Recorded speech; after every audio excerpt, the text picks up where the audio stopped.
ألم نشرح لك صدرك ووضعنا عنك وزرك الذي أنقض ظهرك ورفعنا لك ذكرك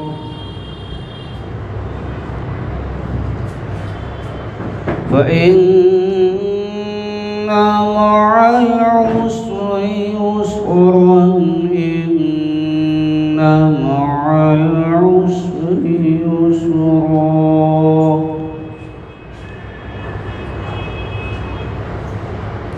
فإذا فرغت فانصب وإلى ربك فارغب آمنت بالله صدق الله العلي العظيم.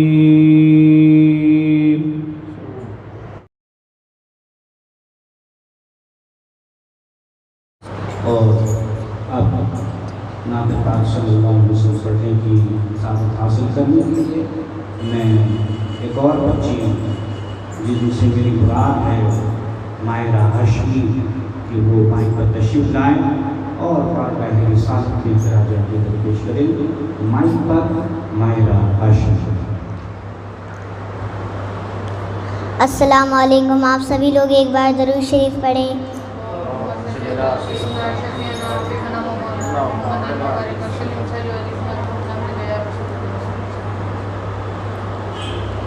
آیا نہ ہوگا اس طرح حسن و شباب ریت پر, آیا نہ ہوگا اس طرح حسن و شباب ریت پر. گلشن فاطمہ کے تھے سارے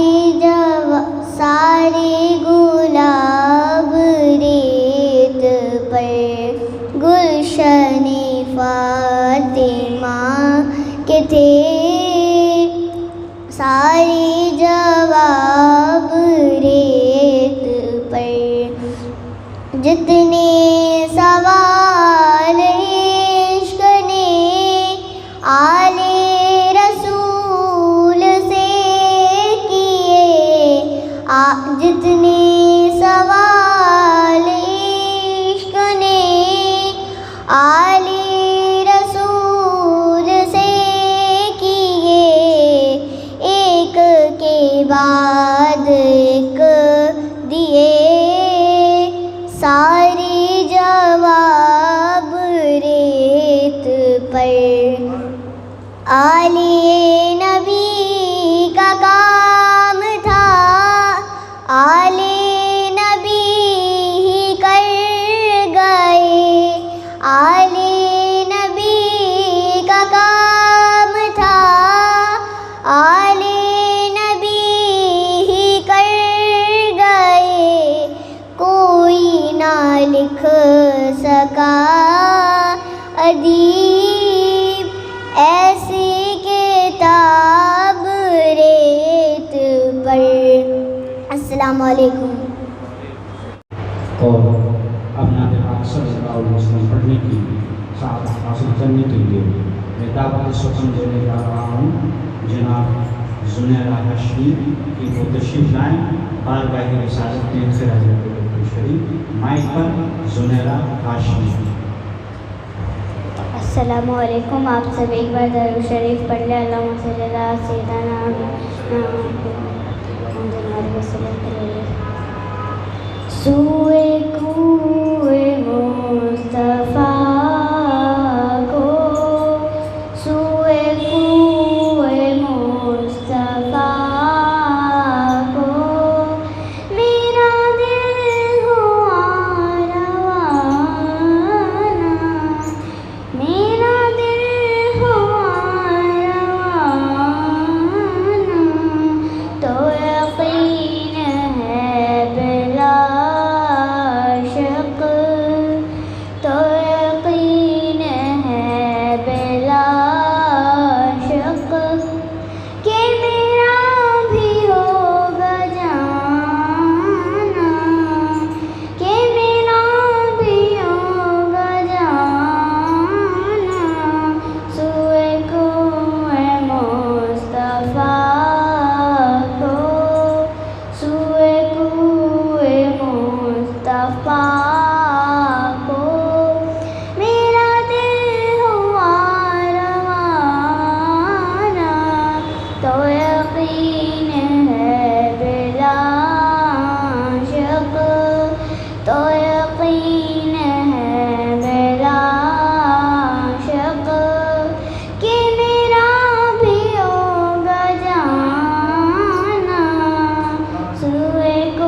عبید الرحمان ہاشمی صاحب سے گزارش کروں گا کہ وہ مائک پر تشریف لائیں اور منفرد کے اشعار ہم سامعین سے پیدا کریں. مائک پر عبید الرحمان ہاشمی صاحب. السلام علیکم ورحمۃ اللہ وبرکاتہ. آپ سبھی لوگ ایک بار درود شریف پڑھ لیجئے.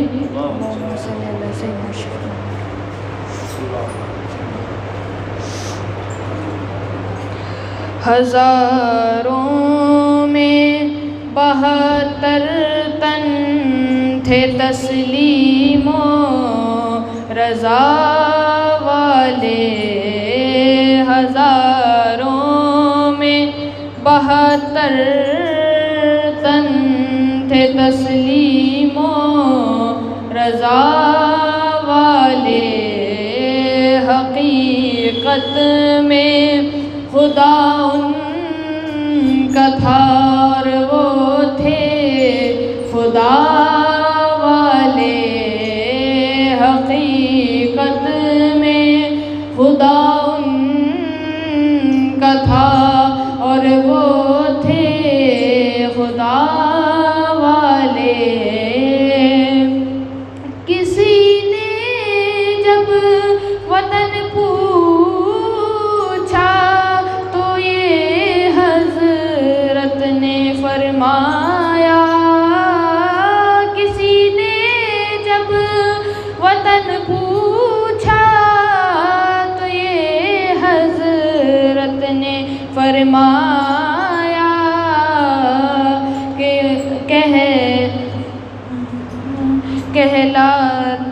مدینے والے کہلاتے تھے اب ہیں کربلا والے. مدینے والے کہلاتے تھے اب ہیں کربلا والے.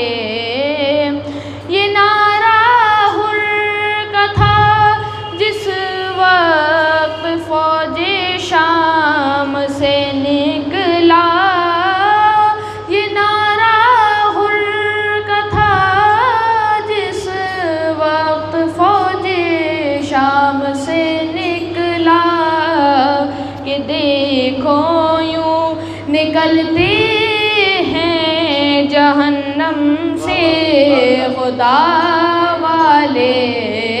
کہ دیکھو یوں نکلتے ہیں جہنم سے خدا والے.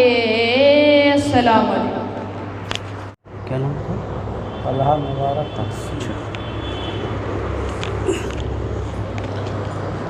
اور اب بلا تاخیر نعت پاک صلی اللہ علیہ وسلم پڑھنے کے لیے طلحہ قدسی کو میں دعوت صحبت دینے جا رہا ہوں کہ وہ تشریف لائیں اور بارگاہ رسالت میں خراج عقیدت پیش کریں.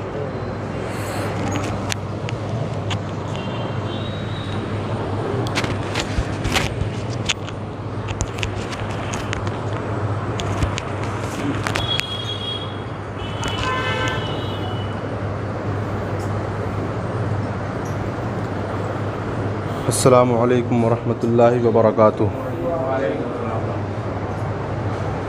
درود پاک پڑھ لیجیے. اللہم صلی علی سیدنا شفیعنا حبیبنا کریمنا مولانا محمد مبارک وسلم. صلو علیہ صلاۃ و سلام علیک یا رسول اللہ صلی اللہ تعالی علیہ وسلم. نعت پاک کے چند اشعار سماعت فرمائیں. ان کی مہک نے دل کے غنچے کھلا دیے ہیں. ان کی مہک نے دل کے غنچے کھلا دیے ہیں. ان کی مہک نے دل کے غنچے کھلا دیے ہیں. جس راہ چل دیے ہیں کوچے بسا دیے ہیں، جس راہ چل دیے ہیں، کوچے بسا دیے ہیں۔ جب آ گئی ہے جوش رحمت پہ ان کی آنکھیں،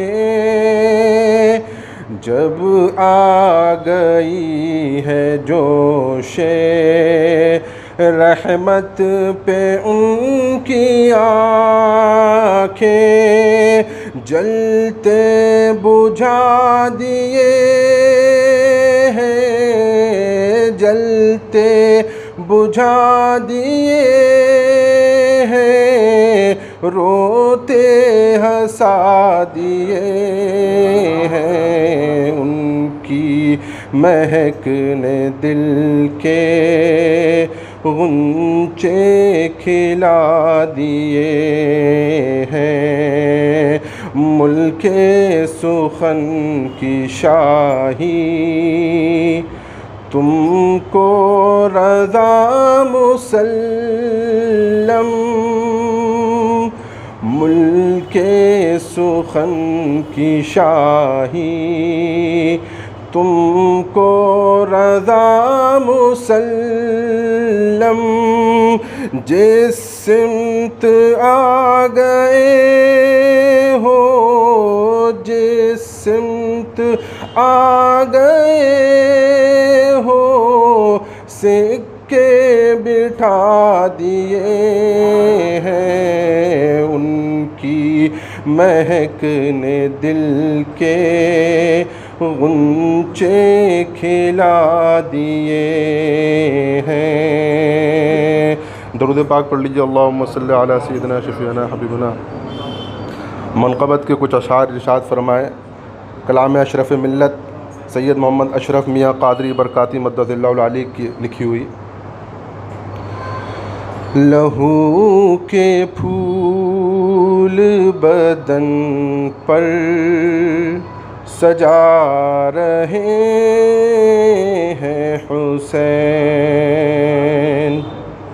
لہو کے پھول بدن پر سجا رہے ہیں حسین، گلے پہ تیغ ہے اور مسکرا رہے ہیں حسین، گلے پہ تیغ ہے اور مسکرا رہے ہیں حسین، یزید وقت کو شاید ابھی یہ ہوش نہیں، یزید وقت کو شاید ابھی یہ ہوش نہیں، کہ مورچے نہیں جنگے جتا رہے ہیں حسین، کہ مورچے نہیں جنگے جتا رہے ہیں حسین، حسینیوں کو مبارک کہ دشت کربل میں، حسینیوں کو مبارک کہ دشت کربل میں، نبی کے دین کی شمعیں جلا رہے ہیں حسین، نبی کے دین کی شمعیں جلا رہے ہیں حسین، چلو کہ اشرف خستہ سے منقبت سن لو، چلو کہ اشرف خستہ سے منقبت سن لو، زبان غیب سے سب کو بلا رہے ہیں حسین، زبان غیب سے سب کو بلا رہے ہیں حسین، لہو کے پھول بدن پر سجا رہے ہیں حسین۔ السلام علیکم۔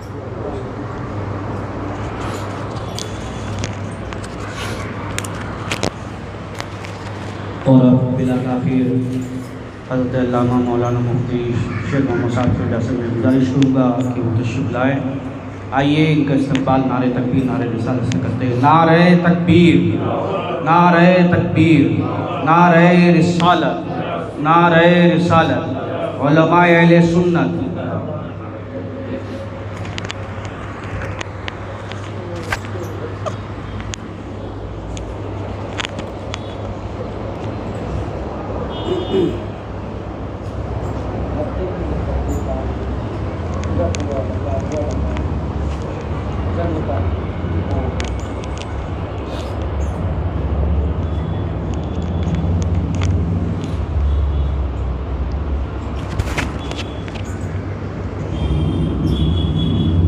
السلام علیکم ورحمۃ اللہ وبرکاتہ۔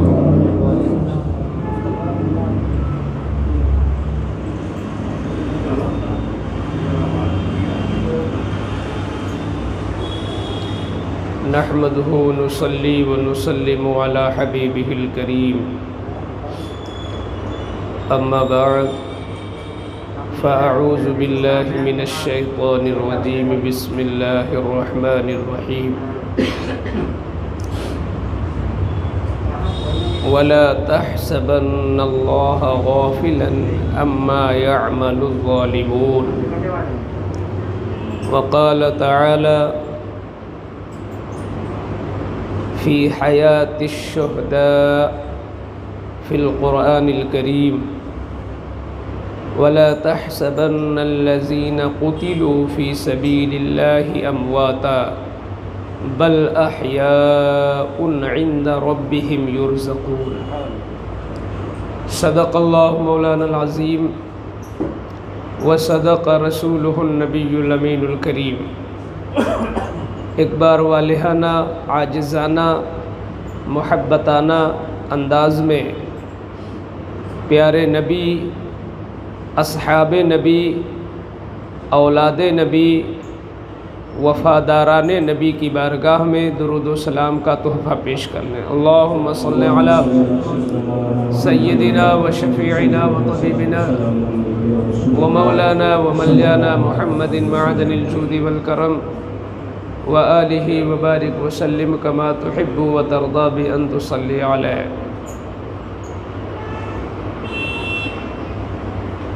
رب تبارک و تعالی نے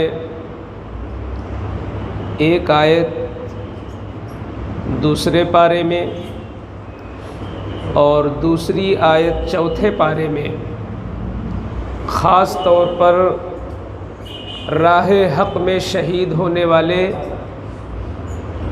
ان مقدس لوگوں کی زندگی کے تعلق سے بیان فرمایا ہے کہ جنہوں نے اپنی عزیز جانیں مولا کی رضا کے لیے، اس کے پیارے دین کے فروغ اور ترقی اور حفاظت کے لیے اپنی پیاری جان کو راہ خدا میں دے دی۔ اللہ قرآن میں فرماتا ہے کہ جو لوگ بھی راہ خدا میں مار دیے جائیں انہیں مردہ مت کہو، لا تقولو ہے، مردہ مت کہو،